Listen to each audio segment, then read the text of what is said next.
ધાનેરા તાલુકાના રવિયા ગામે લોકભાગીદારી અને ધારાસભ્યની ગ્રાન્ટમાંથી થઈ રહેલા તળાવ ઊંડું કરવાના કામમાં કોઈ ગેરરીતિ ન થાય તે માટે સ્થાનિક સરપંચ અને ખેડૂતોએ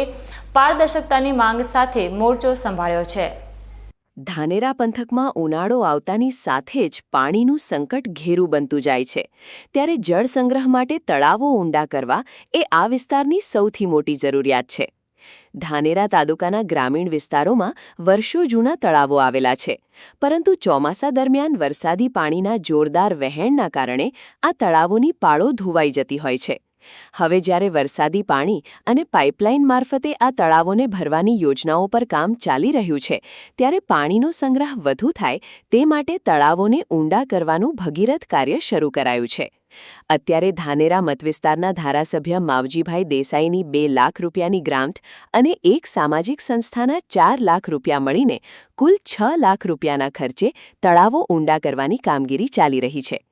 ધાનેરાના રવિયા ગામે અત્યારે એકમાત્ર આવેલ તળાવમાં જેસીબી મશીનો દ્વારા ધમધમાટ ખોદકામ શરૂ કરી દેવાયું છે,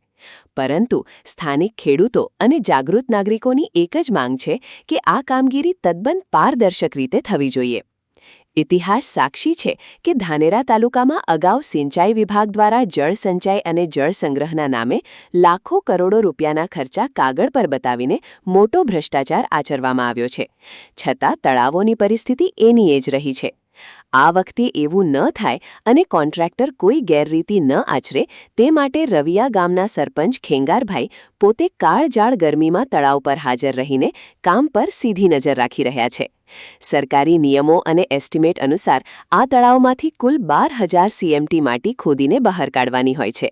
જેનો સીધો મતલબ એ થાય કે અંદાજે 4200 જેટલા ટ્રેક્ટર ટોલી ભરીને માટી બહાર કાઢવી પડે।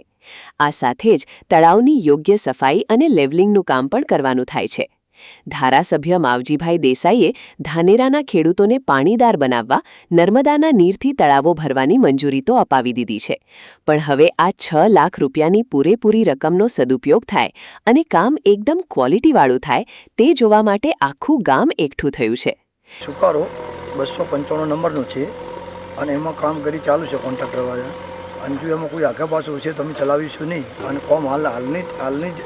હાલની પોઝિશન પ્રમાણે કોમ એમનું ઓકે થાય, અને કોઈ એનું આગા પાછું હશે તો અમે એમને ફેરથી રિકવરી માગશે અને તપાસ માગશે, પણ અમારું જે 100% કોમ થશે તો એમાં કોઈ અમે આગા પાછું કરવાની કોઈ જરૂર કેટલા ખર્ચે બને કે કેમનું એમનું મિત્તલબેનનો કોક ટેન્ડરમાં 4 લાખ રૂપિયા આવેલા છે। 2 લાખ રૂપિયા આપણા માવજીભાઈ ધારાસભ્ય સાહેબે આપ્યા છે ધાનેરા,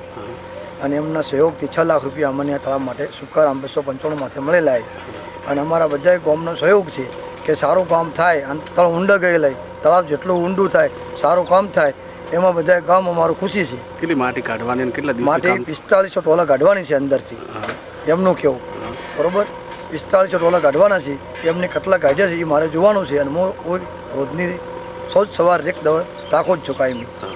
કારણ કે સેઢા આજુબાજુ દબાણ બીજી છે, પણ એમાં કોઈ ખેડૂતો હજી આ ના નહીં કરતા, એટલે અમે ચાલવા છે, અને ખેડૂતો કોઈ આગાપાતો કરશે તો અમે એની કાયદાસરની સીટ લઈ અને એમને હક બતાવી અને પછી એના મુજબ અમે કામ કરીશું। કેટલો ફાયદો થાય તળાવ ભરાય તો? તળાવ ભરાય તો આજુબાજુના ખેતરોમાં અમારી જમીન ઓછામાં ઓછી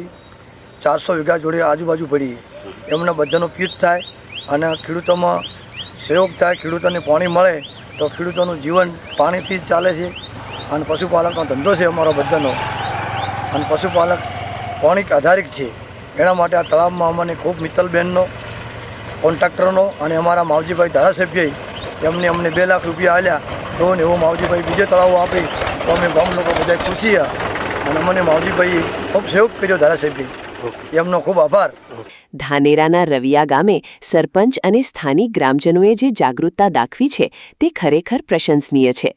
ધારાસભ્યની ગ્રાન્ટનો એક રૂપિયો ખેડૂતોના હિત માટે અને પાણીના ટીપે ટીપાના સંગ્રહ માટે વપરાય તેવી આશા સાથે લોકો બેઠા છે। જો બનાસકાંઠાના દરેક ગામમાં આ જ રીતે સરપંચો, કોન્ટ્રાક્ટરો અને ભ્રષ્ટ બાબુઓ સામે લાલ આંખ કરીને કામ પર ચોકીદારી કરશે તો જ સરકારી યોજનાઓ સફળ થશે અને ધરતીપુત્રોને કાયમ માટે પાણીના સંકટમાંથી મુક્તિ મળશે એ નિશ્ચિત છે।